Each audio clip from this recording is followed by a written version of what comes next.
During quarantine, Jared has adopted many new talents. One is his new ability to make sushi. This may come to no surprise to any of you, as Jared loves food and finding new ways to make and consume it. However, sushi making specifically is no easy task. After weeks of practice and many dishes to clean, I can confidently say that Jared has mastered yet another skill. I bring this up because, in a word, Jared is hungry. Yes, he is usually hungry for food, but even more so, Jared is hungry to learn, to discover, and to grow. He was disappointed that he could not leave the house to eat sushi, so he brought it into our home and acquired the necessary skills and tools to become his own sushi chef. Jared adapts when he needs to and takes on challenges in order to do so. Beyond the kitchen, Jared is an intellectual at heart, eager to consume the knowledge of the world. Ethan Lee says that Jared is one of the most interesting people to be around. He can sit with him in a room for hours and not get bored. You can ask Jared the capital of any country, and he can tell you the answer before you finish your question. You may wonder how that kind of knowledge can truly function in the real world, and frankly, I wonder that too.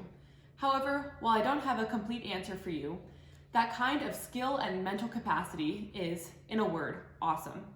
Jared has a unique ability to capture an audience with not only his random knowledge, but his love and passion for everything he speaks about. Furthermore, his hunger stretches to his friendships as well. His desire to be a true friend and prioritize his values. Clarence believes that Jared has an ambitious and driven mindset, but is also able to laugh at himself and not take everything seriously. Jared approaches life with sincerity, but is not afraid to step back and let his guard down. This skill makes Jared unique, as he is capable of making connections with people who relate to him both inside and outside of the classroom. Although I'm trying to make this as close to a teacher introduction as possible, I cannot ignore my vastly different perspective of Jared than anyone else. I see him as an intellectual and a pretty funny kid, but more than that, he is kind and caring and does everything in his power to protect both myself and those who are close to him. He has been my closest friend for 17 years, and I'm going to miss him greatly next fall. Without further ado, Jared Stone.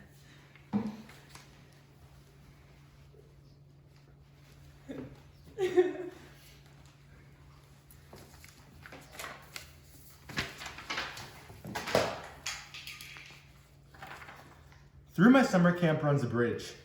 Something about that bridge has always caught my eye. A steel beam protruding slightly off the ground spans the length of the bridge as a structural reinforcement. It is rounded but just wide enough for someone with small feet to balance the top of it. My first year of camp, day after day, my friends would attempt to walk on it for its entire distance, around 25 feet. I never dared, but I stood on the sidelines and cheered for them. It all seemed quite simple and remained our pastime for years to come. 2 years later, my new friend James and I walked down to the bridge on the gully, and he took his shot at the balancing act. Though successful at first, at the halfway mark, he suddenly fell onto his head. His scalp burst open and became covered in blood, and I rushed him to the infirmary. 12 stitches later, he was back on his feet, and it appeared that the problem was gone. Yet from that point on, I convinced myself to stay away from that metal beam. On a dime, my juvenile fascination had turned into anguish and sorrow. This past December was my first session serving as a bunk counselor at the same camp. I remember sitting outside my bunk on a bitterly cold morning, watching my kids run around the open area and hoping they would run out of energy soon enough. Out of the corner of my eye, I saw one of my campers over by that bridge, carefully placing his feet onto the beam that had wreaked havoc upon my confidence for so many years. In what seemed like a flash, he was now on a plank with a bruised leg. I sprinted over to him, and much to my surprise, he wasn't fazed. After a few seconds, he picked himself right back up as if nothing ever happened, and ran back over to regroup with his friends. Indeed, he became the fulcrum of his own imbalance. That steel beam always represented instability in my camp years. The memory of James's injury and my inability to ever conduct the physical feat had rocked me to the core. But what I failed to realize until recently was that for others, the beam represented ideal equilibrium and harmony. Balancing atop it perpetually gave them the chance to remain still, to ignore the harshness of the real world and to focus on their symmetry and balance for just a moment in time. To my camper, the rough and tumble of the outdoors and the thrill of walking atop the steel beam was what gave him balance to his mundane and sedentary lifestyle back at home. For too long, I'd imposed my own sense of stability upon my friends and those who looked up to me, unknowingly tipping the scales and destabilizing their own experiences. I believe that each of us is a lever with an inner fulcrum shaped by our experiences and memories. Each of us requires something unique to achieve balance and counteract our daily struggles and anxieties. It may entail tennis, hiking on the weekends, or playing video games. Things that help us enjoy life outside of our schoolwork and extracurricular activities.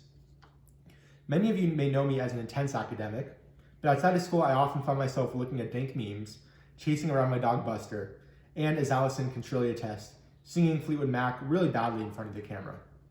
But none of us is a monolith or an island unto ourselves. The world revolves around our interactions and relationships with others. And so when our activities interfere with others' ability to find happiness, then they cannot achieve balance. In a way, I believe that we have been trained throughout our lives to find and experience stability for ourselves and for those around us. All of us either have learned or will study concepts like conservation of energy, the 19th century European balance of power, the Pythagorean theorem, and Shakespearean poetry.